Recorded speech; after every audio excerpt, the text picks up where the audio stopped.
안녕하세요 여러분, 간판쌤입니다. 오늘은 학원 간판 실패 없이 예쁘게 만드는 방법에 대해 알려드리도록 하겠습니다. 먼저 이 영상을 클릭하신 분들은 간판을 아예 처음 진행해 보거나 아니면 오히려 여러 업체에서 여러 번 진행했는데 마음에 드시지 않는 분들일 텐데요. 학원을 시작하려면 학원 허가, 인테리어, 교재, 강사진 구성 등 알아볼 것이 많은데 간판도 그 중에 하나입니다. 그런데 이걸 어떻게 알아봐야 하는지 모르는 분들부터 간판 그거 그냥 대충 알아보면 되는 거 아니야? 라고 했다가 실패를 맛본 분들, 또 평소에 잘 검색해서 알아보시는데 간판 쪽은 내가 원하는 정보를 얻지 못한 경험을 해보신 분들까지 오늘은 실패 없이 간판을 예쁘게 만드는 방법과 실패하는 원인, 그리고 주의사항들을 꼼꼼하게 알려드릴 테니까 영상 끝까지 주의 깊게 봐주세요. 원장님들 간판 알아보실 때 이런 고민 해보셨을 텐데요. 간판은 그냥 깔끔하게만 하면 되는 거 아닌가요? 네이버에 있는 예쁜 학원 간판 이미지 보고 그대로 따라하면 되지 않을까요? 비용은 무조건 싸게, 그냥 제일 싼 데서 하면 되겠죠?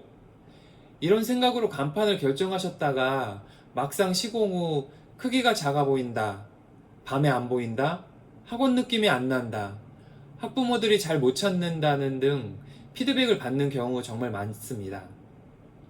또 어떤 분들은 검색을 열심히 해보셨는데 간판에 대한 정보는 너무 적고 전문적인 조언을 듣기 어렵다고 느끼셨을 수도 있습니다. 그래서 오늘은 실패 없이 학원 간판을 예쁘게 만드는 핵심 포인트와 많은 분들이 실패했던 대표적인 이유, 그리고 꼭 알아두셔야 할 실전 팁까지 간판쌤이 쉽게 정리해서 알려드리겠습니다. 학원 간판에서 자주 발생하는 실패 원인이 크게 세 가지가 있는데요. 첫 번째, 학원 느낌이 안 나는 디자인과 컨셉입니다. 사실 저는 이 부분이 제일 핵심이라고 생각이 드는데요.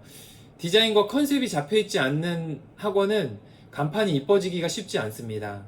반면에 디자인과 컨셉이 잘 잡혀 있으면 저렴한 간판을 하더라도 아이들이나 학부모에게 어필할 수 있는 간판이 만들어지게 됩니다. 디자인은 예쁜데 학원인지 헷갈리거나 어떤 것을 가르치는지 모르는 간판이라면 아무 의미가 없습니다. 학부모나 학생이 단번에 어떤 학원인지 간판으로 인식할 수 있어야 합니다. 두 번째, 너무 작은 간판입니다. 학원을 방문해보지 않은 학부모나 학생이라면 간판이나 창문이용 광고를 보고 학원의 규모를 알게 됩니다. 한 층을 다 쓰는데 일부분에 작은 간판을 한다면 매우 작은 학원이라고 인식이 생길 수가 있습니다. 그리고 높은 층에 있는 학원이라면 건물 외벽에 작게 부착된 간판은 멀리서 잘 안 보입니다. 특히 초등 대상 학원이라면 학부모가 멀리서 보고도 쉽게 찾을 수 있도록 크기, 위치, 조명 등이 모두 중요하다고 생각을 합니다. 세 번째, 밤에 안 보이는 간판입니다. 이것은 업종마다 다르지만 일반적으로 학원 운영 시간이 오후에서 밤까지 이어지기 때문에 조명이 들어오지 않거나 너무 약한 간판은 사실상 보이지 않는 간판이 될 수 있습니다. 야간 시인성까지 반드시 고려하셔야 합니다. 간판을 선정하실 때 이런 점을 반드시 생각해 보시고 업체와 이야기 나누신다면 더 좋은 간판이 나올 것 같습니다. 그렇다면 실패 없이 학원 간판을 예쁘게 하려면 어떻게 해야 할까요? 학원 간판을 예쁘게 만드는 핵심 포인트 세 가지를 말씀드리도록 하겠습니다. 첫 번째, 학원 정체성이 명확해야 합니다. 간판을 보자마자 무엇을 가르치는 학원인지, 어떤 연령대 대상인지, 브랜드 분위기는 어떤지 한눈에 반드시 파악이 되어야 합니다. 물론 요즘은 인터넷 검색으로 상세히 어떤 학원인지 쉽게 알 수 있지만 그 지역을 기반으로 하는 업종의 경우에는 지나가며 보고 한눈에 파악된 내용으로 인터넷 검색으로 넘어가게 되는 역할을 하기 때문입니다. 반드시 간판, 5개 광고물에서 정체성을 드러내 주어야 합니다. 땡땡 수학 전문 학원, 땡땡 영어 클래스처럼 핵심 키워드를 함께 넣는 것이 가장 좋은 것 같습니다. 그리고 간판은 심플하게 가면서 창문을 이용하여 정체성을 알리는 것도 하나의 방법이고요. 슬로건을 준비하시는 것도 좋습니다. 최근에 진행된 학원에서 백인 백색 로드맵 학원이라는 곳이 있는데 100명의 아이가 있다면 100가지 학습법이 필요합니다 라는 슬로건과 한 명 한 명 개별 로드맵을 제공하는 이라는 슬로건이 있어서 학원명에서 잘 전달되지 않는 아쉬운 부분이 슬로건으로 커버가 되는 곳도 있었습니다. 두 번째, 외부 간판만큼 실내 유도 간판도 너무너무 중요합니다. 학원이 입점한 곳이 복잡한 상가 건물일 경우 건물 1층 층별 안내판, 엘리베이터 앞 복도 방향 표지판 등등 실내에 들어가는 간판도 같은 톤으로 통일감 있게 디자인하는 것이 너무 중요합니다.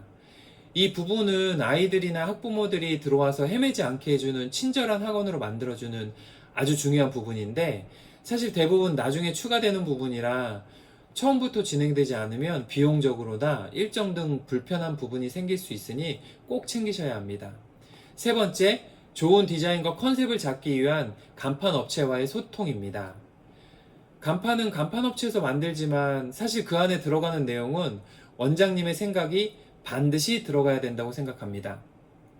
그리고 그런 원장님의 생각을 간판 업체에서 얼마나 잘 디자인하고 컨셉을 잡아 알맞은 자재나 제품으로 적재적소에 넣을 수 있느냐가 정말 중요하다고 생각합니다.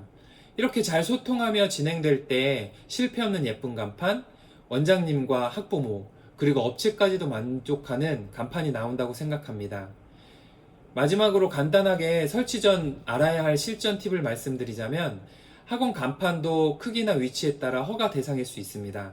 시공 전에 해당 구청에 문의하거나 업체에 꼭 확인하시고 진행하시면 되고요.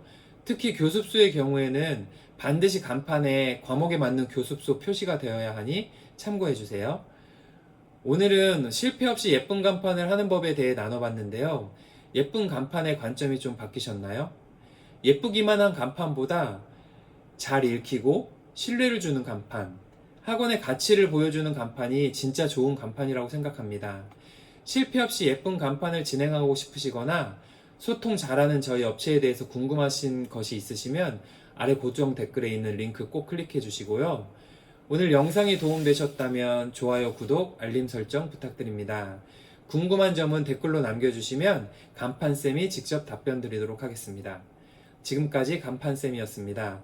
여러분의 학원이 더 많은 학생과 만날 수 있기를 응원합니다. 감사합니다.